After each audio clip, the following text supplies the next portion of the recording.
Bismillahirrahmanirrahim. Assalamualaikum warahmatullahi wabarakatuh. Ayah bunda, para pemirsa yang insya Allah dirahmati oleh Allah Subhanahu wa Ta'ala. Alhamdulillah, puji syukur kita kepada Allah Subhanahu wa Ta'ala, kita bisa berkumpul kembali para santri-santri at-tauhid. Alhamdulillah, kita berkumpul kembali untuk sama-sama kita dengarkan mauizah hasanah, nasihat yang baik yang insya Allah kita akan dengarkan langsung dari Ustadz Abdul Jabbar. Umurnya masih 38 tahun, tapi insya Allah bisnisnya sudah mancanegara, bisnisnya sudah antar negara. Mudah-mudahan Ustadz yang menyampaikan pada saat ini kita mendapatkan ilmu yang banyak, ilmu yang insya Allah diberkati oleh Allah Subhanahu wa Ta'ala. Wabil khusus buat santri-santri Abi yang insya Allah dirahmati oleh Allah, mudah-mudahan tambah semangat. Ingat ya, sekarang sudah 1 Muharram. 1 Muharram ini insya Allah penuh dengan kebaikan dan penuh dengan perencanaan. Mudah-mudahan insya Allah menjadi kebaikan buat kita semua. Sebelum kita mulai, santri-santri Abi, kita awali dengan sama-sama kita membaca basmalah. Bismillahirrahmanirrahim. Ayah bunda, para pemirsa yang insya Allah dirahmati oleh Allah Subhanahu wa Ta'ala, kita segera langsung saja mulai pengajian kita, pengajian rutin yang insya Allah kita akan laksanakan setiap pekan bersama santri-santri at-tauhid Yayasan Pembina Mu'alaf at-Tauhid. Di tengah-tengah kita ada Ustadz Abdul Jabbar, asli dari Lampung ya Ustadz ya? Ya. Insya Allah hijrah dari Lampung ke sini, kemudian Allah takdirkan lulusannya Libya sudah selesai, Libya alhamdulillah sudah selesai, sampai dengan UI S2 Ustadz ya? Ya. UI S2 pun Allah takdirkan sudah selesai. Sekarang sedang persiapan di Kortum dengan UIM Ustadz ya. Allahumma sholli ala Muhammad. Mudah-mudahan anak Nabi bisa mengikuti Ustadz ya. Amin. Insya Allah ya. Mudah-mudahan diberikan kecerdasan, diberikan kekuatan untuk bisa itu. Mari kita ikuti sama-sama tausiah dari Ustadz kita. Ustadz, panggilnya Ustadz Abdul, Ustadz Jabbar. Abdul Jabbar. Nggak bisa diminta Ustadz ya. Baik, sama-sama kita dengarkan anak-anak Nabi, ayah, bunda, para pemirsa. Materi yang insya Allah akan disampaikan oleh Ustadz Abdul Jabbar. Ustadz, insya Allah kita konsepnya Ustadz menyampaikan sudah selesai. Mungkin nanti bisa ada dialognya mengalir saja Ustadz ya, insya Allah seperti itu. Tema saat ini adalah persiapan untuk santri-santri atau kita semua di tahun baru yang baik ini, tahun baru 1444 Hijriah, untuk kita mencontoh kepada suri tauladan kita, yaitu Rasulullah Sallallahu Alaihi Wasallam. Mudah-mudahan insya Allah kita dapatkan kebaikannya. Tafadhal Ustaz. Baik. Silakan Ustaz. Jazakumullah khair Pak Ustadz Tri. Baik, bismillahirrahmanirrahim. Assalamualaikum warahmatullahi wabarakatuh. Alhamdulillah wa kafa, wassalatu wassalamu ala nabiyil mustafa Muhammad ibni Abdullah ahli sidqi wal wafa. Akhil habib, saudaraku, ayah bunda, adik-adik, dan semua pemirsa yang menonton channel ini, semoga Allah Subhanahu wa Ta'ala kumpulkan kita di dunia, juga Allah kelak kumpulkan kita di akhirat nanti. Dan tentu cita-cita kita yang tertinggi sesuai dengan apa yang disabdakan oleh Rasulullah Sallallahu Alaihi Wasallam dalam hadis sahihnya, yaitu kita bercita-cita untuk bisa memasuki surga Allah, surga Firdausil A'la bersama Rasulullah Sallallahu Alaihi Wasallam. Dan segala puji yang pertama tentu hanya untuk Allah Subhanahu wa Ta'ala. Rabb, Allah, Tuhan, Sang Pencipta langit dan bumi. Kekuasaannya di segala-galanya. Maha syai'un qadir. Maha segala sesuatu dan di atas segala-galanya. Rabb yang menciptakan kita, ayah bunda kita, semua makhluk hidup yang ada di langit, di bumi, di dalam lautan yang dalam sana, di ujung barat, di ujung timur, sampai di ujung manapun di dunia ini hanya ciptaan Allah Subhanahu wa taala. Dan baginya hak ketauhidan yang Maha Esa, yang harus kita sembah di segala kondisi apapun. Yang harus kita sembah di segala kondisi kita, kondisi susah ataupun lagi bahagia. Ya, di kondisi yang mungkin kurang berkenan, kadang memang seseorang itu kalau lagi susah gitu cenderung menuju Allah gitu. Dekat sama Allah. Nah, takwanya kalau lagi susah, kalau pas lagi nggak susah lupa nanti bertakwa. Maka semoga jangan sampai keluarnya kita dari majlis ini keimanan kita tidak bertambah kepada Allah. Maka jangan sampai pula saat kita sudah berada di majlis kita jauh dari rahmat.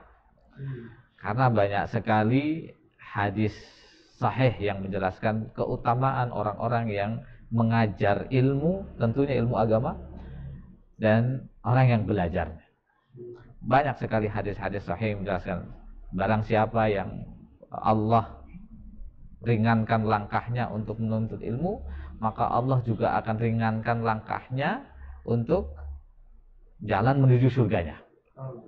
Hadis lain menyebutkan bahwa para penuntut ilmu itu dikelilingi oleh para malaikat dan diaminkan setiap doanya dalam majelis ilmu. Siapa? Mereka yang mengajarkan ilmu dan yang datang ke dalam majelis ilmu.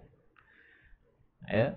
Dan banyak lagi hadis-hadis yang menjelaskan bahwa ahli ilmu itu atau orang-orang yang meringankan jalannya untuk menuntut ilmu, maka baginya jalan surga atau baginya jalan menuju Allah sampai dia pulang.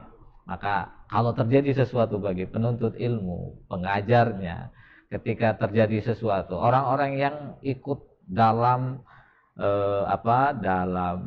kontribusi menyiapkan segalanya untuk ilmu Allah, maka baginya ketika dia pulang dia di jalan Allah hatta yarja. Penuntut ilmu, kata hadis sahih Rasulullah SAW sampaikan bahwa selalu dipuji-puji, dipuji-puji oleh Allah Subhanahu wa taala. Dan ayatnya tentu kita sama-sama mungkin sebagian sudah hafal. Yarfa'illahu alladziina aamanu minkum wa utul ilm darajat. Bahwa Allah akan meninggikan derajat seseorang. Ya, seorang penuntut ilmu, seorang yang berilmu sampai derajat. Artinya derajatnya tidak terbatas. Sampai perbedaan antara seorang yang jahil dan seorang berilmu itu sangat jelas. Makanya jangan sampai teman-teman sekalian, adik-adik semua yang mendengarkan, jangan sampai dalam satu hari itu kita tidak membuka wawasan atau tidak belajar. Maka dalam satu hari itu kalau bisa satu ilmu kita serap, satu ilmu kita belajari, satu ilmu kita ikut membacanya. Apalagi sekarang ya.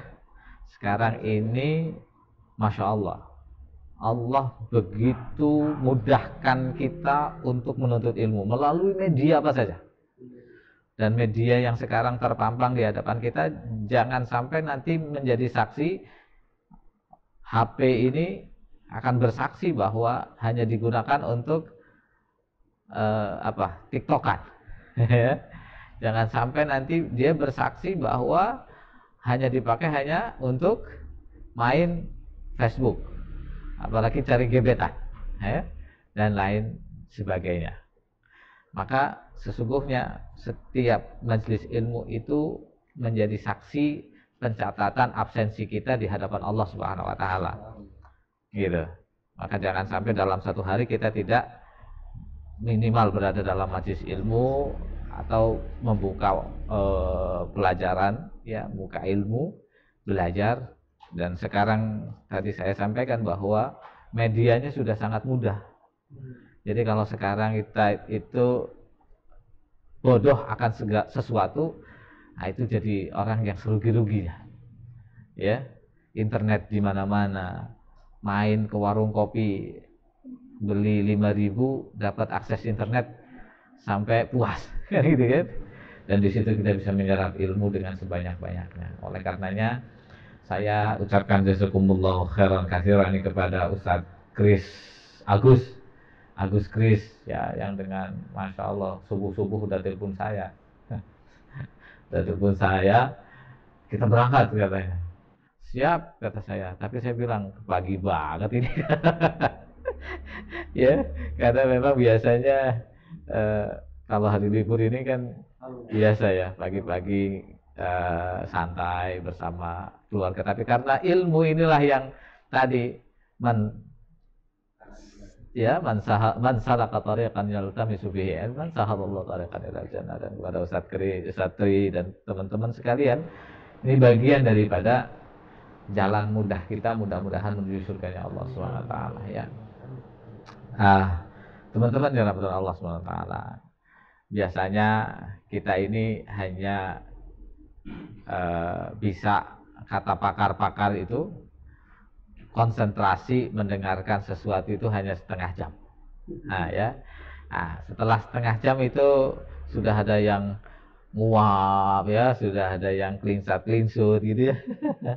Dan lain sebagainya. Maka saya tidak akan berpanjang lebar. Tentu kita ini hari ini sebagai materi muqaddimah, ya, muqaddimah kajian insya Allah yang akan kita laksanakan rutin setiap minggunya, Ustadz, ya, Ustadz Kris, ya, Ustadz Agus, dan ini menjadi muqaddimah kita.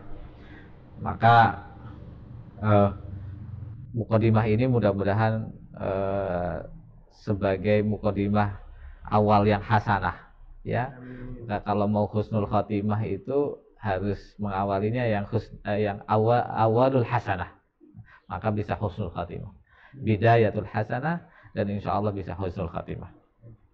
Nah, teman-teman yang dirahmati Allah Subhanahu wa taala, kajian kita tentu hari ini mengambil tema selain daripada tema Muharram Hijriyah, dan yang patut harus kita selalu jadikan contoh, dan itu menjadi satu-satunya contoh umat atau contoh manusia yang terbaik, ya, manusia terbaik di hadapan Allah dan di hadapan manusia. Jadi kalau nyari contoh jangan tanggung-tanggung. Cari contoh itu orang yang sudah pasti sukses di dunia dan sukses di akhirat.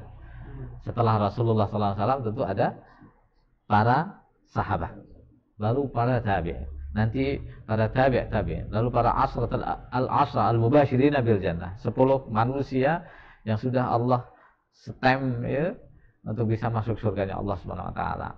Nah, tentu pada diri mereka lah suri toladan yang sebaik-baik toladan yang mesti kita contoh dari semua aspeknya.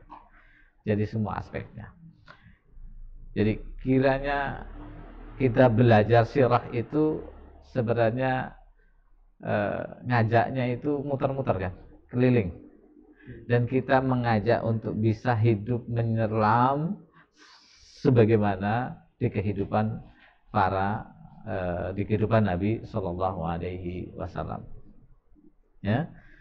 Dan pelajaran sirah atau belajar tentang sirah Nabawi sesuatu yang wajib dipelajari bagi penuntut ilmu, karena di sanalah keteladanan ekonomi, keteladanan politik, keteladanan berjamaah, keteladanan kepemimpinan, keteladanan bisnis itu ada. Dan itu ada pada diri Rasulullah SAW. Kita nggak perlu jauh-jauh. Laqad kana fi Rasulillahi uswatun hasanah liman kana yarjullah. Telah ada pada diri Rasulullah itu keteladanan yang baik. Untuk siapa? Liman kana yarjullah. Mereka orang-orang yang menginginkan Allah. Liman kana yarjullah wal yawmal akhir.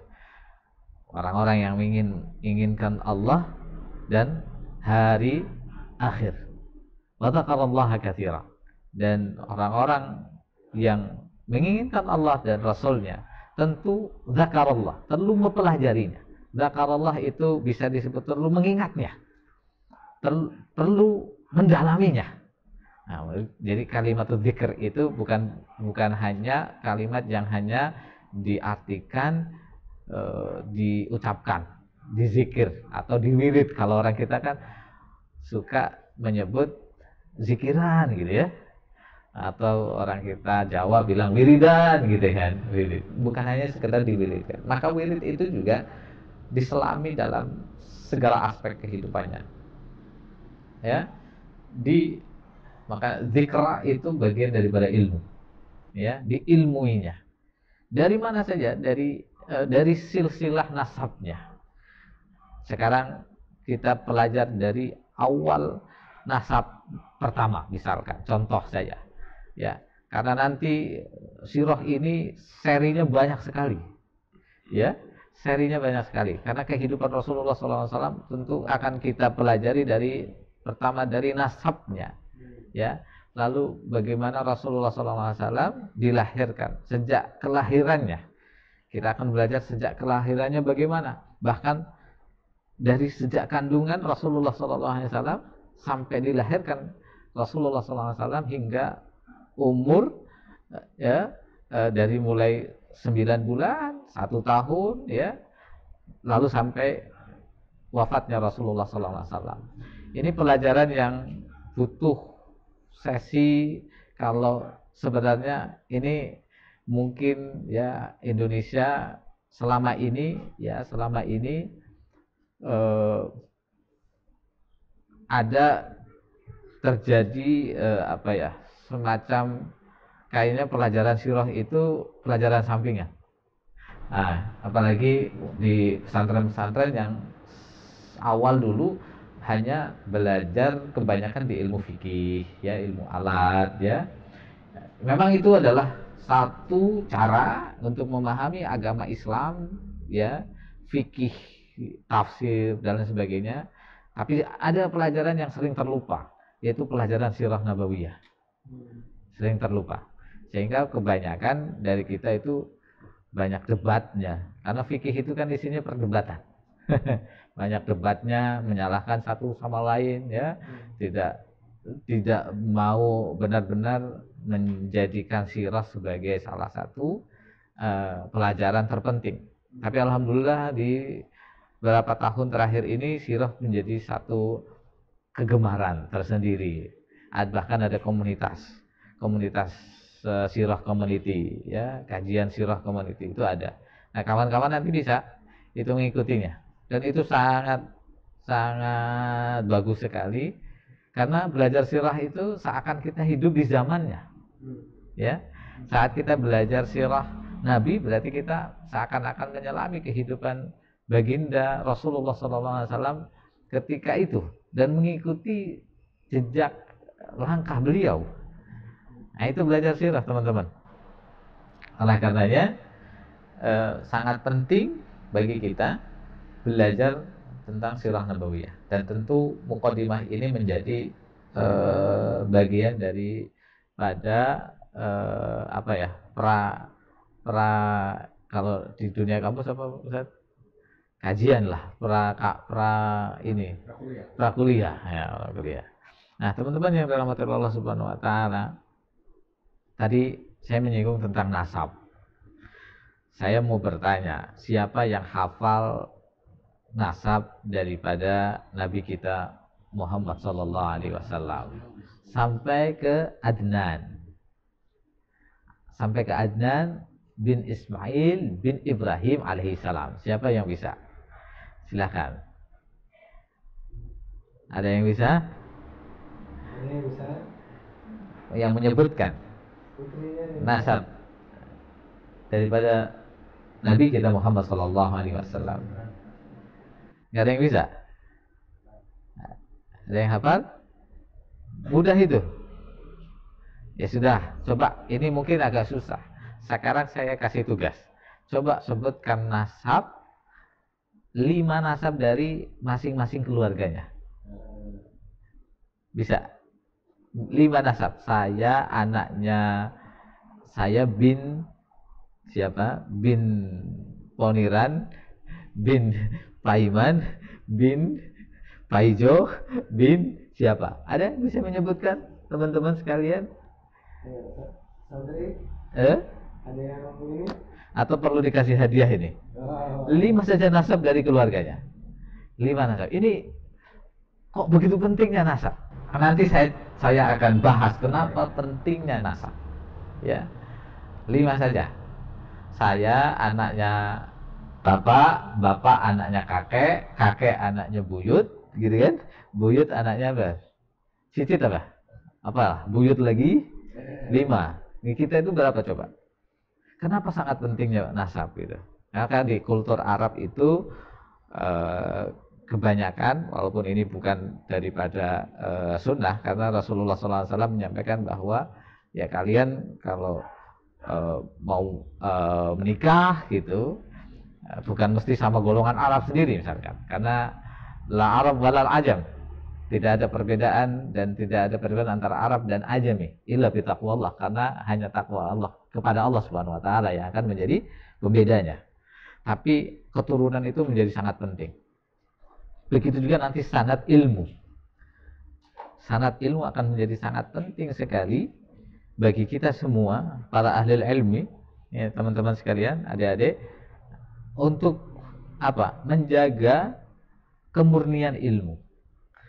Karena harusnya kita ini belajar dengan kitab, bukan dengan apa yang keluar dari obrolan saya sebagai pemateri. Karena orisinilnya ilmu itu harus dibawa dengan kitabnya. Dan kita tahu tentunya para pengarang-pengarang kitab sirah, pengarang-pengarang kitab agama yang kita pelajari. Dan kita mesti tahu mereka dengan keilmuannya dan orang-orang yang membawakannya tentu harus dilakukan dengan kitab yang sesuai, yang orisinil. Maka hak para penuntut ilmu adalah mendapatkan sanad ilmu yang orisinil. Nah gitu ya. Manhajnya harus jelas, maka sanadnya ilmu itu harus jelas. Begitu juga nasabnya seseorang itu mestinya jelas. Ya. Kenapa? Nah ini alasannya banyak sekali, tapi salah satunya adalah kenapa kita itu mesti tahu nasab kita, supaya kita nggak salah. Nah, karena nasab itulah nanti yang akan pertama kali ditanya. Setelah nih kita diminta pertanggungjawaban, tetanggamu kenapa nggak sholat? Kenapa kamu nggak ngajakin sholat? Padahal itu tetanggamu. Nah, itu bukan tetangganya dulu yang ditanya, itu keturunan rahimmu mana gitu. Kok bisa sampai kelaparan? Kenapa? Padahal kamu punya hak, kewajiban membelanya, membela secara agama di hadapan Allah, dibela. Ya, nanti maka kenapa bisa kelaparan? Kenapa bisa dia tidak bersyahadat?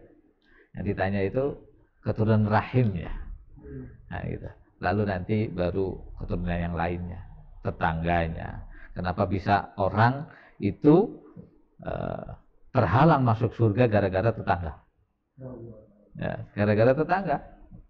Atau gara-gara orang di rumahnya, loh saya nggak pernah diajak sholat, maka saya jadi begini. Tunggu dulu, saya masih neraka, tunggu dulu, kata si fulan ini kepada malaikat. Lah, kenapa kamu nggak mau? Karena saya berada di tempat orang yang sholat, tapi saya tidak pernah diajak untuk sholat. Maka duluan dia dulu, masukin dia ke dalam neraka baru saya. Begitu protesnya seorang ahli neraka yang diajak mau, ini sahih, mau masuk neraka, dia tolak. Karena saya tidak pernah diajak. Ya, gitu. Padahal dia tinggal di dalam atau bertetangga dengan seorang saleh. Baik, gak ada yang bisa nih. Tadi 5 saja. Siapa yang bisa? 5 saja. Menyebutkan kakeknya 4. Nah. 3. 3. Saya, ayah gitu ya. Ya, saya, ayah, kakek, buyut. Buyutnya yang di atasnya buyut. Nah, siapa? 5. Nah, ini jarang yang bisa. Maka lihat gimana nasabnya Rasulullah SAW, Muhammad ibni Abdullah ibni Abdul Muttalib ibnu Hisham ibnu Abdul Manaf ibnu Qusay ibnu Kilab ibnu, ayo siapa? Ayo, bin, sudah tadi Abdul Manaf sudah, bin Murrah bin Kinanah bin Khuzaimah bin Malik bin Ilyas, sampai bin Adnan bin Ismail bin Ibrahim alaihi salam. Dan seorang itu mulia karena cucunya. Kenapa demikian? Tergantung. Jadi orang tua itu kalau meninggal itu tergantung anak cucunya. Ya karena dulu nggak ada yang kenal Adnan, betul? Dulu nggak ada yang kenal Adnan ini siapa. Tapi karena bi Muhammadin al-Adnani, karena ada cucunya nih, Nabi kita Muhammad SAW, Adnan jadi terkenal. Maka nasib seorang ayah itu tergantung anak keturunannya. Iya, kakek juga gitu. Kakeknya ini siapa, cucunya itu siapa, nanti bisa mengenalkan. Makanya nasab itu menjadi penting, ya. Dan nanti kelak, makanya walladzina amanu itu di dalam surat At-Tauf, walladzina amanu wattaba'athum dzurriyyatuhum biimanin alhaqna bihim dzurriyyatahum.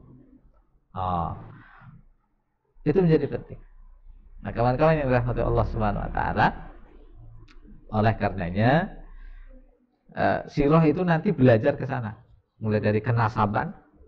Kenapa nasab jadi penting? Nanti sanad ilmu juga akan sangat menjadi penting, ya. Dan setelah itu apa hal yang menjadi manfaat kita belajar sirah? Ya, tentu yang pertama karena sirah itu menjadi kitab setelah Al-Quran dan Al-Hadis. Menjadi kitab rujukan setelah Al-Quran dan Hadis. Menjadi rujukan setelah Al-Quran dan Hadis, sirah nabawiyah. Untuk apa? Untuk bisa mempelajari agama kita ini, ya, syariat agama kita ini, dan contoh keteladanan yang diajarkan oleh Rasulullah SAW. Karena tentu sirah itu belajar apa? Mulai dari akwalnya, sirah kepribadiannya, af'alnya, ya, takrirnya itu nanti di ilmu hadisnya tentunya. Nanti belajar daripada bagaimana Rasulullah SAW mendirikan negaranya, negara Islamnya, kan gitu. Politiknya, bagaimana Rasulullah itu berdagangnya. Maka kalau kita mau belajar benar-benar tentang sirah nabawi, misalkan contoh dari tadi bisnisnya, nah ini masuk nih sudah dari sisi bisnisnya Rasulullah SAW. Rasulullah SAW di umurnya yang ke-12 sudah bisnis lintas negara, udah bisnis internasional di umur beliau yang ke-12 tahun, ya. Lalu di umur yang ke-15 tahun Rasulullah itu sudah menjadi, oke lah, awalnya menjadi employee. Apa itu employee? Menjadi karyawan. Setelah itu di umur 21 tahun Rasulullah sudah menjadi own of his business, menjadi pemilik daripada bisnisnya. Itu dipelajari dalam sirah. Politik, bagaimana Rasulullah SAW berpolitik, ya, begitu seterusnya dan seterusnya. Ini di sirah nabawiyah. Di antara kelebihan-kelebihan yang lain, misalkan kita belajar sirah itu akan bisa mengenal musuh yang nyata atau musuh yang tidak nyata. Seperti yang kita saat ini mungkin rasakan, hadapi, yang kita hadapi saat ini. Islam itu bukan hanya sekedar misalkan contoh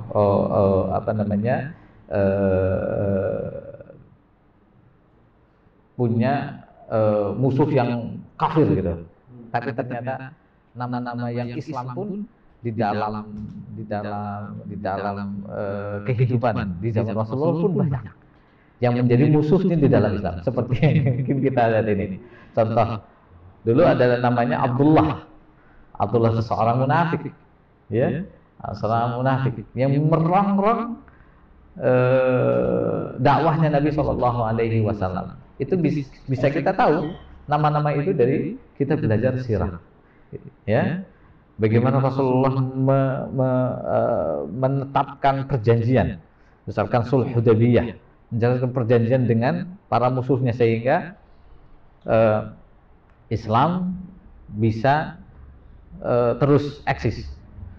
Contoh salah satu perjanjian Hudaybiyah saat pertama kali Rasulullah SAW datang ke Mekah, itu diantaranya adalah para sahabat mengatakan perjanjian ini sungguh sangat tidak memihak, atau mereka bikin perjanjian atas kewenangan mereka saja dan kita tidak diberikan kewenangan. Cuma Rasulullah punya satu syarat, ya, punya satu syarat. Nanti dalam perjanjian itu punya satu syarat. Syaratnya apa? Tolong biarkan orang membicarakan tentang Islam. Syaratnya cuma itu. Dilakukan diskusi di mana-mana, tolong jangan dilarang, kan gitu. Diskusi tentang Islam saat itu diperbolehkan. Akhirnya dari diskusi-diskusi warung kopi gitu bahasa kita, ya. Kalau kita sekarang namanya ngopi kebangsaan gitu kan, nah, gitu. Maka nanti kita belajar fikih dakwahnya Rasulullah SAW di sirah ini. Jadi sirah ini menghantarkan kepada kita kepada kemurnian dakwah yang sesungguhnya diajarkan Rasulullah SAW. Tidak saklek, tidak langsung membabi buta, wah ini salah, ini benar gitu kan, masuk neraka kamu kan, nggak gitu dakwah kita. Dan ini kita bisa belajar dari tadi, gimana Rasulullah itu memberikan ruang diskusi untuk bagaimana para kafir Quraisy saat itu berdiskusi tentang Islam. Maka Islam itu adalah kita pemeluknya ketika belajar Islam ini sebagai fashion, sebagai apa? Fashion dan passion, gitu. Makanya nanti musuh-musuh Islam kalau belajar lebih dalam lagi, ya, Islam itu tidak bisa dikalahkan dengan perang, maka akan dikalahkan dengan apa? Dengan 3 apa 5 V, ya, food, fashion, apa lagi tuh? Ya, fun, game dan lain sebagainya, ya, semua itu. Fashion kemarin yang viral, ya, generasinya akan dicekoki dengan begitu terus. Nah, terus nggak jadi bangga dengan dirinya sebagai seorang Muslim. Lalu dipikir, gua nggak ginilah. Padahal memang Islam itu bajunya adalah takwa. Nah, takwa itu nanti akan akan mengeluarkan intisarinya dari setiap perbuatan kesehariannya. Nah, itu nanti hasil dari takwa, kan gitu. Dan tadi saya bilang, dan di situ nanti kita akan belajar, ya, tentang fikihnya. Lalu saat diskusi tentang Islam yang waktu itu disyaratkan oleh Rasulullah SAW ketika perjanjian Hudaybiyah, dan di sanalah banyak orang mengenal Islam dengan sebaik-baiknya, dan disitulah Islam dicintai dan dikenali, lalu mereka jatuh cinta dan masuklah ke dalam Islam afwaja, dengan berbondong-bondong. Lalu di antara yang lain kawan-kawan dalam Allah Subhanahu wa taala, mendalami sirah itu bagian daripada mendalami agama kita. Kata Umar itu dalam asar atau kata Ali, Allah saya lupa. Siapa yang tidak tahu tentang kejahiliahan, maka dia tidak mendalami tentang keislaman. Man la ya'riful jahiliyah la ya'riful Islam. Jadi mendalami bagaimana Rasulullah berdakwah 13 tahun lamanya dan itu tidak banyak yang mengikutinya. Ya. Lalu Allah memang persiapkan dan dibukakan jalannya untuk dakwah Islam dan diluaskan sampai kepemimpinan Islam, dan kita tahu bahwa kepemimpinan Islam itu saat Rasulullah dan setelah diperintah oleh para sahabat, lalu para tabi'in, lalu kekhilafan Islam sampai tembus ke semenanjung barat dan semenanjung timur, sampai di Indonesia tentunya. Dan itulah kekuasaan yang diberikan oleh Allah Subhanahu wa taala kepada Islam ini. Dan itu dipergantikan sampai Islam ini runtuh, ya. Di keruntuhan Utsmani, ya. Lalu dipergilirkan nanti kelak Islam pun akan memimpin berikutnya. Ini dari mana kita pelajari? Tentu dari sirah nabawiyah ini. Pertama dari tadi silsilah nasab Rasulullah, perjalanan Rasulullah dari anak-anak di zaman Rasulullah, anak-anak remaja Rasulullah itu bagaimana, lalu Rasulullah berdakwah dengan fikih dakwanya yang bagaimana, hingga Rasulullah memutuskan untuk di umur ke 40 tahunnya Rasulullah fokus kepada agama ini. Apakah awal nggak fokus juga gitu, tapi Allah sudah men-setting tuh perjalanan Rasulullah SAW dari mulai yang remaja, mulai anak-anak, remaja, lalu di atas remaja itu apa ya? Ya, dewasa, lalu menjadi Rasulullah SAW di umur berapa? Rasulullah diangkat menjadi Rasul di umur berapa? Nih saya coba tanya deh. Diangkat menjadi Nabi Rasul di umur 40 tahun, bukan umur 25. Menjadi Nabi, ya. Umur 25, ya, dalam surah-surah kita sering pelajari, ya. Tapi diangkat menjadi benar-benar SK-nya itu. Walaupun sebenarnya Rasulullah sudah ada SK sebelum ada dunia ini, karena di situ ada Nur Muhammad SAW ketika dunia ini baru diciptakan. Malaikat bertanya, apa itu cahayanya? Itu ada Nur Muhammad SAW. Begitu yang ada dalam sirah nabawi yang kita pelajari. Oleh karena itu, teman-teman yang dirahmati Allah SWT, ini sebagai mukadimah, begitu pentingnya kita belajar sirah nabawiyah, dan ini menjadi satu momen di Hijriyah, satu Muharram ini, saat dimana Hijriyah menjadi peristiwa yang terpenting, ya. Hijriyah menjadi peristiwa yang sangat penting bagi kita agama Islam. Dan mudah-mudahan ini awal tahun kita sudah tancap gas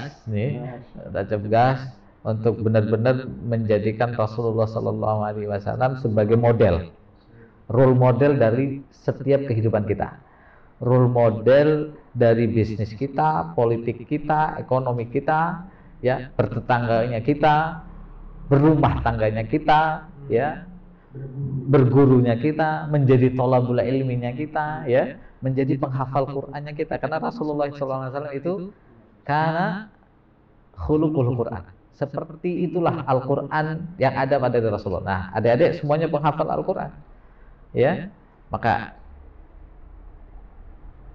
adik-adik lah sebagai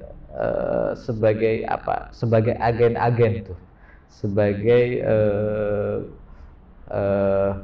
duta-duta, ya, duta-duta Al-Quran yang berjalan. Maka sudah menjadi keniscayaan dalam diri adik-adik sekalian ini sebagai apa?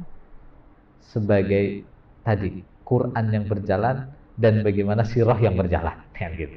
Kalau sirah diartikannya perjalanan, maka perjalanan adik-adik sekalian bagaimana menjadi satu legacy, satu sejarah nanti untuk anak keturunan.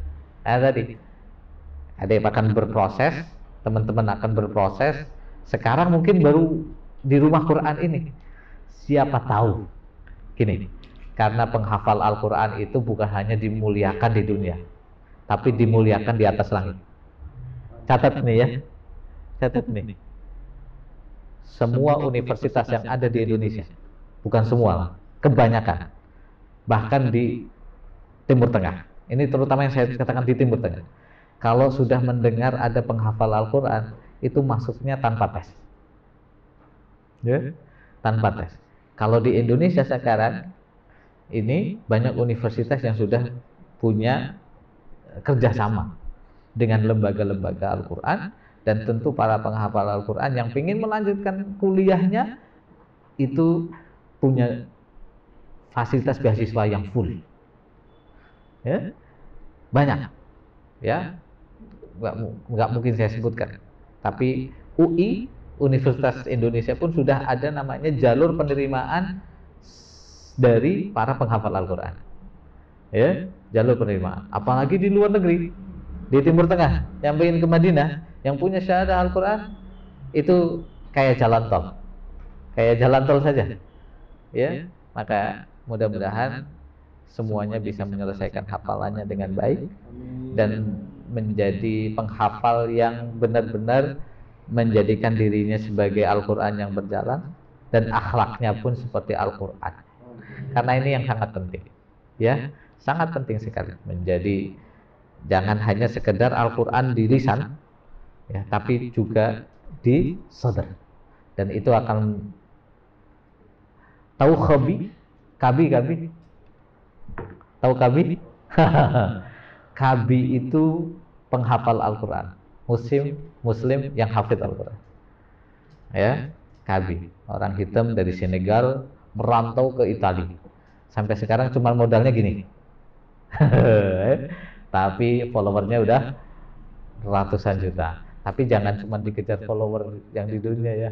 Wah, bagaimana kalau follower ribuan malaikatnya itu juga mengaminkan bahwa nanti si fulan gitu. Karena penghafal Al-Quran saya bilang, dia mulia di dunia dan disanjung-sanjung di langit.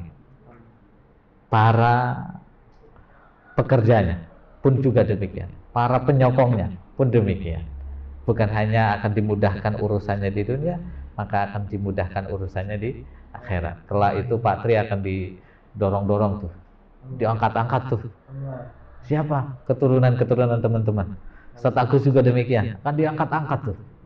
Siapa yang menjadikan kalian hafiz Quran? Siapa penyokongnya? Maka doakanlah mereka tetap istiqomah. Mudah-mudahan selalu dalam keberkahan rizki, keberkahan hidup, dan tentu keberkahan keturunan.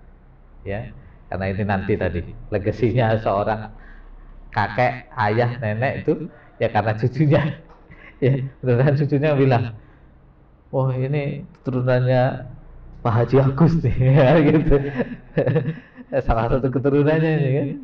Makanya dulu nggak terkenal tuh, tahu-tahu muncul pada satu masa karena keturunannya yang menjaga Al-Quran. Allah ya. Terima kasih. Itu yang mudah-mudahan bisa saya sampaikan. Kurang dan lebihnya saya mohon maaf. Kalau mau belajar jangan setengah-setengah, ya. Belajarlah yang serius, takwa ya serius, belajar ya serius, menghafal ya serius. Insya Allah akan menambah menjadikan hasilnya yang tidak sia-sia. Yaitu wallahu a'lam bishawab. Wallahu baik, masya Allah. A'lam bishawab. Baik, terima kasih Ustaz. Masya Allah ya, santri kita dapatkan ilmu yang luar biasa. Ayah bunda, para pemirsa yang insya Allah ikut hadir pada saat ini, alhamdulillah kita mendapatkan ilmu yang masya Allah. Ini sebetulnya bagian dari apa namanya, prolog. Istilahnya kalau main bola ini, beliau anak-anak santri putra suka banget futsal. Mereka sebelum main bola kan latihan dulu. Sebelum main bola warming up dulu. Nah, ini adalah bagian dari warming up. Tapi warming up-nya saja disampaikan oleh Ustadz yang insya Allah dari sisi dunia, dari sisi keilmuan sampai dengan sekarang, masya Allah. Mudah-mudahan mendatangkan berkah buat para santri. Amin. Mudah-mudahan ilmunya masya Allah memberikan sebuah inspirasi buat kita semua ya, santri putri, santri putra, ayah bunda, para pemirsa. Insya Allah mudah-mudahan seperti itu. Gimana? Ada yang mau tanya nggak? dari ayah bunda, para pemirsa, kita buka tanya jawab ya. Mudah-mudahan dengan tanya jawab ini makin interaksi, makin terbuka semangatnya, makin girohnya itu makin kuat untuk menjadi penghafal Quran gitu Ustaz. Ya. Ayo, ada yang mau tanya? Silakan. Santri putri, ada yang mau tanya? Santri putra, ada yang mau tanya? Nah, tadi ada sesuatu yang menarik dari Ustadz. Ini hanya Ngantuk, untuk ngantuk. ini ya, hanya untuk trigger, hanya untuk apa? Penyemangat. Tadi Ustadz bilang bahwa Rasulullah SAW itu Quran itu adalah kehidupan gitu kan. Hidupnya Rasulullah itu Quran, jalannya Rasulullah itu Quran. Nah, saat ini kan santri sudah mulai menghafal, Ustadz. Menghafal untuk bisa mulai Quran itu di dalam hatinya, di dalam lisannya. Nah, ada lagi banyak lagi yang mungkin perlu dipersiapkan. Nah, langkah yang dilakukan oleh santri-santri ini menurut Ustadz on the track, atau mungkin harus dipersiapkan apa lagi, atau hal-hal yang mungkin ada masukan dari Ustadz supaya bisa menginspirasi, memberikan semangat ya santri-santri, Masya Allah. Ya. Dulu saya ini sekamar bersama orang 3 kali saya pindah kamar. Yang pertama saya sekamar bersama orang Cina dan orang Rwanda, orang hitam. Ini waktu di Libya. Di Libya. Di sini kalau dulu di Libya itu saya berasrama dengan beberapa orang, karena dulu kan ada asrama di Libya. Di Libya juga itu kalau penghafal Al-Quran punya jalan tol tuh, ya, di Libya nih. Tahu Libya? Yang di sekarang di Buncit. Ya, nah, itu dulu bersama kawan-kawan juga penghafal Al-Quran dari Situbondo, dari Padang gitu. Terus kalau pas di Libya, dari Libya saya ke Libya. Di Libya itu saya sekamar bersama orang Rwanda dan orang Cina tahun pertama. Tahun kedua sebenarnya nggak pindah kamar, tapi sering berinteraksi bersama para penghafal Al-Quran dari Uzbek, dari Pakistan, ya, dari Kosovo, ya, dari Eropa gitu. Itu yang terpenting itu bukan metode, ya, karena metode itu teman-teman masing-masing itu punya cara, ya, punya cara menghafal. Mohon saya dikoreksi. Misalkan si Fulan, siapa ini namanya, Mas? Dedi. Dengan siapa nih? Randy nih, Ustaz. Randy, udah berapa juz sekarang? Sudah berapa lembar? Berapa juz deh? Randy masih ikro, Ustaz. Masih ikro. Yang lain coba.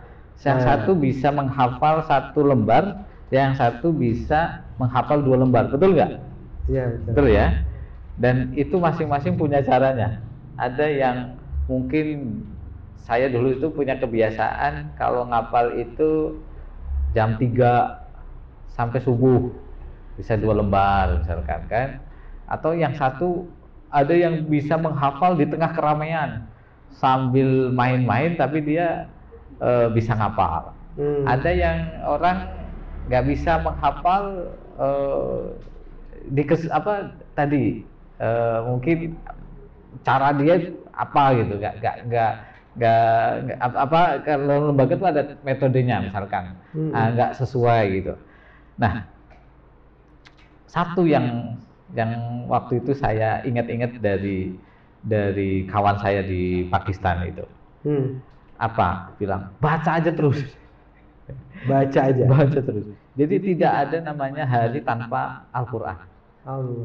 Ya, tidak ada hari tanpa Al-Quran.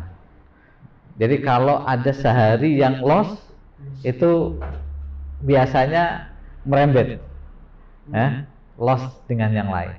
Maka jangan pernah sehari itu tidak punya, misalkan kalau hafal 1-2 lembar ya berarti 1-2 ayat, ya sehari itu 1-2 ayat. Nah, jangan pernah ada jeda. Kalau sudah pernah ada jeda, ya biasanya begitu kan, manusia lupa. Kalau udah ada main di keseringan, ya, akhirnya Qur'annya dilupakan, ya selesai. Itu yang pertama. Yang kedua, bagaimana Al-Quran itu bisa sesungguhnya membersamahi kita, ya, dalam setiap kehidupan yang mungkin selama ini ya kalau teman-teman masih bebas, gitu ya, masih bebas di kehidupan ya seumuran ini, gitu ya. Tapi bagaimana caranya Al-Quran selalu melekat, kan gitu? Apakah Al-Qur'annya ditaruh di kantong habis itu sudah, atau bagaimana? Ingat bahwa selalu diingat bahwa Al-Qur'an itu satu hurufnya, ya, satu hurufnya itu 10 kebaikan, ya, 10 kebaikan. Dan kebaikan itu bukan hanya untuk Anda, paham? Kebaikan itu bukan Anda, tapi untuk siapa? Untuk orang tua Anda, untuk bapak ibu Anda, untuk orang-orang yang selama ini ikut support Anda, kan gitu ya. Dan kebaikan itu mengalir nanti insya Allah pada anak keturunannya. Nah, itu diingetin itu. Allah. Itulah Al-Quran. Al-Quran itu sumber dari setiap kebaikan. Maka kalau baca Al-Quran itu diusahakan niatnya nggak kecil, cuman baca gitu doang, Kak. Tapi untuk kesehatan, untuk mudah rizki, mudah ngapal, ya, mudahin orang tua, semuanya coba dikumpulkan dari hajatnya, lalu kamu baca Quran. Gitu. Itu memperbesar niat, jadi besar. Dan saat Anda atau saat teman-teman nih, saat teman-teman tadi sudah menghafal Al-Quran dan menjadikan Al-Quran itu bukan hanya tadi menempel, tapi terpikirkan dalam setiap jarinya. Karena jari diri teman-teman itu ketika sudah Al-Quran masuk, terhafal bukan hanya di otak, gitu. Tapi dari setiap ruas yang teman-teman lakukan itu adalah kebaikan. Yang kedua, ya. Yang ketiga, apa coba? Al-Quran itu sumber dari segala-galanya, saya tadi bilang, ya, sumber dari segala-galanya. Maka terus diingat itu, ya, terus diingat itu. Dan tentu kenapa saat Rasulullah SAW disampaikan karena khuluquhul Quran. Nah, akhlaknya para penghafal Quran tentu menjadi tadi ciri, ya, menjadi ciri bagaimana teman-teman itu benar-benar menjaga akhlaknya, pandangannya, ucapannya, ya, tingkah lakunya, bertetangganya, ya, macam-macamnya. Disitulah kita bisa mencontoh kenapa para nabi dan para rasul itu diutus dari golongan manusia. Toh Allah bisa, kan? Allah itu bisa menjadikan malaikat jadi nabi dan utusannya yang tidak pernah. Kenapa kok nabi dan rasul itu diutus dari kaumnya? Kenapa coba? Apa hikmahnya? Karena Rasulullah itu ya nikah, ya. Rasulullah itu ya makan, Rasulullah itu ya minum, Rasulullah itu ya capek, merasa boring, marah, baperan, misalkan gitu ya. Kalau sekarang itu apa? Rasulullah hangout nggak? Hangout juga, maksudnya hangout itu dalam arti keluar untuk uzlah gitu. Uzlah itu untuk menenangkan diri, healing ya, healing. Sekarang tuh apa healing ya? Healing, iya. Rasulullah juga melakukan itu. Kenapa? Kenapa ada rihlah? Nah, gitu kan? Kenapa ada rihlah? Dan rihlah itu disebutkan di dalam Al-Quran nanti, ya, agar kita itu mencontoh dari setiap aktivitas yang dijadikan Rasulullah itu sebagai kesehariannya, kita pun ikut merasakan keseharian itu seperti halnya Rasulullah SAW. Dan dicontoh plak, nah, dicontoh persis tanpa dikurangi, ya, dicontoh persis. Walaupun mungkin tidak sepersis karena memang kemampuan dari setiap kita. Maka apa kata Rasulullah SAW? Wattaqullah summastaqim. Bertakwalah kepada Allah lalu beristiqomahlah. Nah, istiqomah ini yang harus selalu dijaga. Gitu ya, teman-teman. Ini ya, tadi mungkin Pak Tri 3 hal yang mudah-mudahan bisa menjawab. Masya Allah. Gitu ya. Wallahu a'lam bishawab. Masya Allah. Nah, Ayah Bunda dan para pemirsa, Masya Allah sudah dijawab beberapa satu pertanyaan ya Bunda. pertanyaan panjang lebar. Mudah-mudahan Ayah Bunda, mudah-mudahan apa yang tadi disampaikan oleh Ustadz kepada kita menjadi bagian pembelajaran yang luar biasa. Insya Allah kita, untuk kita, anak-anak kita, dan untuk santri-santri kita. Ya. Ada lagi yang ingin tanya? Ada yang mau Santri tanya? Putri, ada yang mau tanya nggak? Ini mohon maaf ya, Abi ngebelakangin ya. Jadi nggak kelihatan kalau kamu tidur ya. Ya. Nggak ada yang lain? Ada yang tanya? Udah setengah 10 tuh, Masya Allah. Ayah Bunda, pemirsa, Insya Allah santri-santri aktivitasnya luar biasa, kebutuhan kita juga luar biasa. Mudah-mudahan apabila Ayah Bunda dan para pemirsa ingin ikut berpartisipasi, tadi ada satu yang sangat berkesan buat kami, wabil khusus buat saya, Tri, bahwa kenikmatan para penghafal Quran yang akan didapat oleh Allah Subhanahu wa Ta'ala bukan hanya untuk santri, bukan hanya untuk orang tuanya, gitu Ustaz. Ya. Tapi buat para yang Pendukung. memikirkan Yang juga, memikirkan juga. berjuang memikirkan, berjuang mendukung, berjuang mensupport, berjuang mendoakan, itu pun ikut insya Allah. Apabila Ayah Bunda dan para pemirsa ingin ikutan, insya Allah kita menyiapkan fasilitasnya. Salah satunya adalah rekening yang akan kita sampaikan apabila Ayah Bunda ingin berperan dalam kegiatan-kegiatan santri Quran atau Tauhid, insya Allah bisa berpartisipasi di rekening yang insya Allah ada di bawah ini insya Allah. Ayo balik lagi santri-santri, ada yang mau tanya nggak? Kalau nggak bertanya kita dengerin dulu deh. Ustaz mohon izin kita break dulu, tapi break dengan kita dengarkan tilawah Quran yang insya Allah akan disampaikan oleh salah satu santri kita jauh-jauh dari Kalimantan. Masya Allah, Masya Allah. Ayah Bunda, pemirsa, kita dengarkan dulu tilawah Quran dari salah satu santri yang santri dari Kalimantan jauh-jauh. Insya Allah belajar Quran di sini untuk mengejar 30 juz menghafal Quran. Ayo nak, silakan. Nah jadi silakan untuk menyampaikan. Insya Allah sudah cukup. Ustaz, ini dari sana ya. Sini. Simak ya semua ya. Simak insya Allah.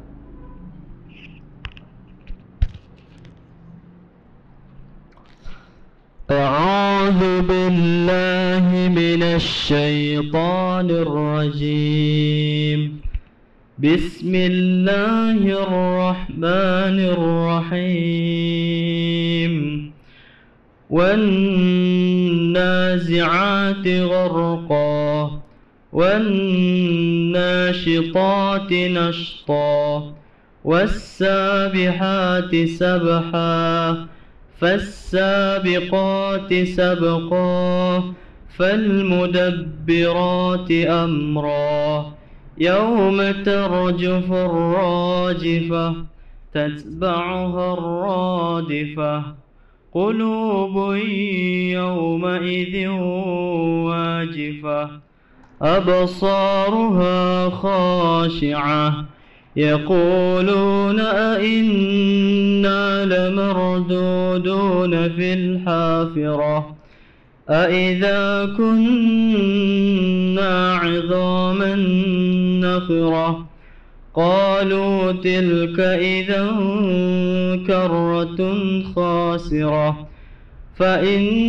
فإنما هي زجرة واحدة فإذا هم بالساهرة هل أتاك حديث موسى إذ ناداه ربه بالواد المقدس طوى اذهب إلى فرعون إنه طغى فقل هل لك إلى أن تزكى وأهديك إلى ربك فتخشى فأراه الآية الكبرى فكذب وعصى ثم أدبر يسعى فحشر فنادى فقال أنا ربكم الأعلى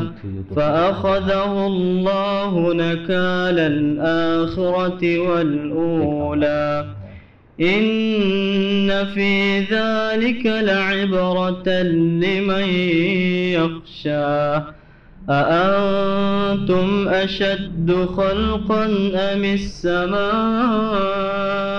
بناها رفع سمكها فسواها وأغطش ليلها وأخرج ضحاها والأرض بعد ذلك دحاها أخرج منها ماءها ومرعاها والجبال أرساها متاعا لكم ولأنعامكم فإذا جاءت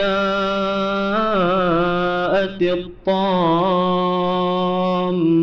الكبرى يوم يتذكر الإنسان ما سعى وبرزت الجحيم لمن يرى فأما من طغى وآثر الحياة الدنيا فإن الجحيم هي المأوى وأما من خاف مقام ربه ونهى النفس عن الهوى فإن الجنة هي المأوى يسألونك عن الساعة أيان مرساها فيم أنت من ذكراها إلى ربك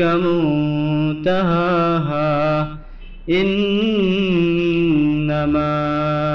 أنت منذر من يخشاها كأنهم يوم يرونها لم يلبثوا إلا عشية أو ضحاها صدق الله العظيم. صدق الله.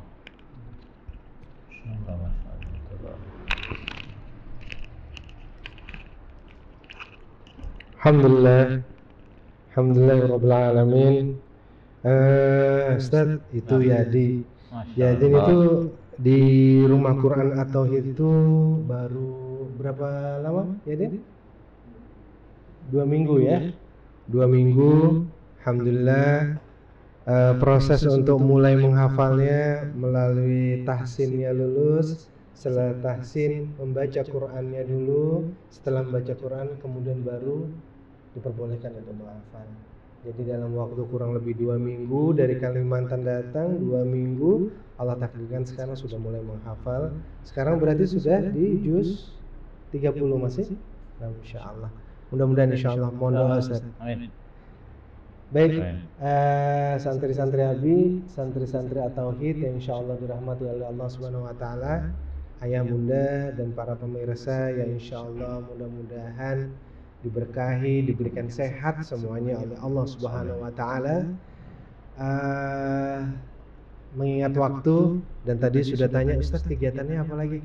Sudah habis waktunya. Allahumma shalli ala Muhammad. Insyaallah mohon izin Ustaz. Seri-seri berikutnya mudah-mudahan Allah lapangkan Ustaz untuk bisa hadir lagi. Memotivasi santri-santri kami, santri-santri yang full beasiswa Ustaz. Mudah-mudahan insyaallah mendapatkan berkah. Dan mudah-mudahan juga Allah berikan sehat Ustaz. Keluarga diberikan sehat dan mudah-mudahan insyaallah semuanya pengurus juga, wabil khusus di Yayasan Pembina Mu'alaf diberikan sehat juga semuanya Ustaz insyaallah. Ustaz, mohon waktunya sedikit lagi ditutup oleh Ustaz tutup statement atau motivasi buat santri kaitan dengan apa sirah, kaitan dengan 1 Muharram, langsung ditutup doa. Baik. Mohon izin waktunya. Baik. Kita selesai. Teman-teman yang dirahmati Allah Subhanahu wa taala, kita ini adalah hamba-hamba Allah yang diperjalankan tentunya. Dan masing-masing akan mengukir sejarahnya. Mempunyai legacy sejarah yang nanti akan menjadi satu hal yang bisa membuat kita tersenyum saat kita berada di dalam satu pengadilan, yang pengadilan itu seadil-adilnya pengadilan.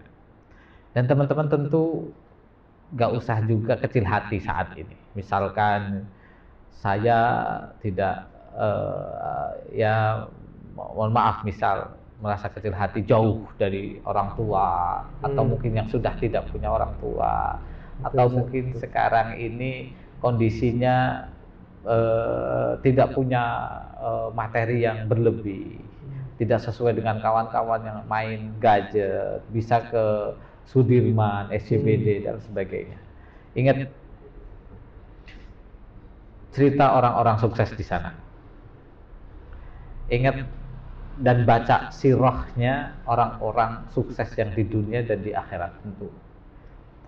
Karena mereka ini bukan bukan kaleng-kaleng bahasanya sekarang ya, bukan kaleng-kaleng. Ya, bukan kaleng-kaleng. Jadi tidak usah merasa kecil. Saya dulu pedagang asongan. Kawan-kawan, saya dulu pedagang asongan. Dari lampu merah ke lampu merah, dari satu bis ke satu bis. Dan Allah perjalankan saya mendapatkan beasiswa. Kemana? Ke Libya, lalu dapat beasiswa lagi ke Libya. Dan saat itu pulang perang, Allah takdirkan saya harus keluar dari Libya. Tapi sampai Indonesia, alhamdulillah dapat beasiswa lagi di Universitas Indonesia dengan jurusan yang saya tidak pernah belajar, yaitu di ekonomi keuangan. Mungkin bukan hanya saja ini cerita dari saya, tapi cerita orang-orang di luar sana yang suksesnya itu teman-teman bisa cari. Kenapa dia bisa sukses? Kenapa dia bisa dipermudah? Ya, bahkan mungkin mereka ada yang lebih parah daripada saya, atau pada teman-teman. Ini kawan-kawan, masya Allah, dapat rumah, dapat makan gratis. Waktu itu saya nggak makan 3 hari. Allah, sempat begitu. Jadi sempat pernah punya uang 5.000 tapi habis satu bulan. Gimana ceritanya? Allah. Sampai sakit kan gitu. Ini kawan-kawan, masya Allah ya, sudah dapat makan 3 hari sekali kan? Ada nggak pernah makan sehari sekali? Ada nggak?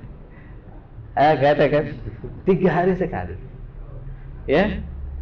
Tapi yang perlu saya ingat, saya pernah dapat nasihat ini dari ibu saya, orang tua saya. Jangan pernah jauh dari namanya Allah Subhanahu wa taala. Dan tentu Allah itu ada di Al-Qur'an. Al-Qur'an itu kalamullah al-munazzal.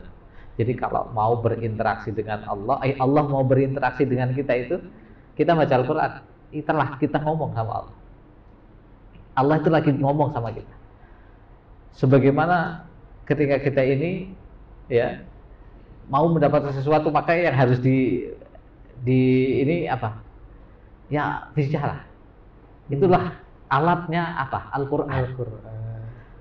Lalu alat yang lain saat kita ingin sesuatu, maka tadi apa? Sholat 5 waktu. Ya, sholat 5 waktu itu saat kita berinteraksi sama Allah. Al-Qur'an itu saat Allah berinteraksi sama kita. Maka baca. Saat kita berinteraksi sama Allah, maka jangan pernah tinggalkan Allah. Maka Allah akan menjagamu. Jangan pernah engkau meninggalkan Allah.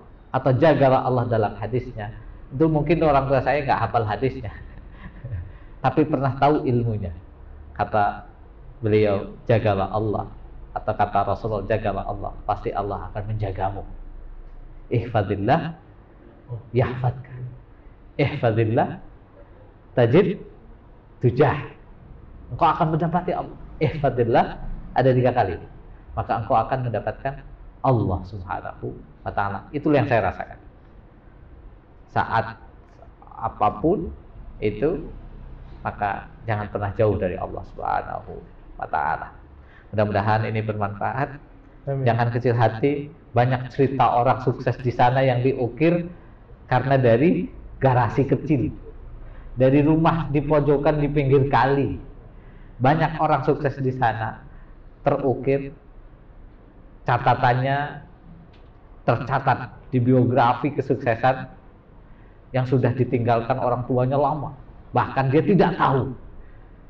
Seperti Nabi Muhammad SAW, umur 6 bulan kandungan ditinggal ayahnya, baru lahir ditinggal ibunya.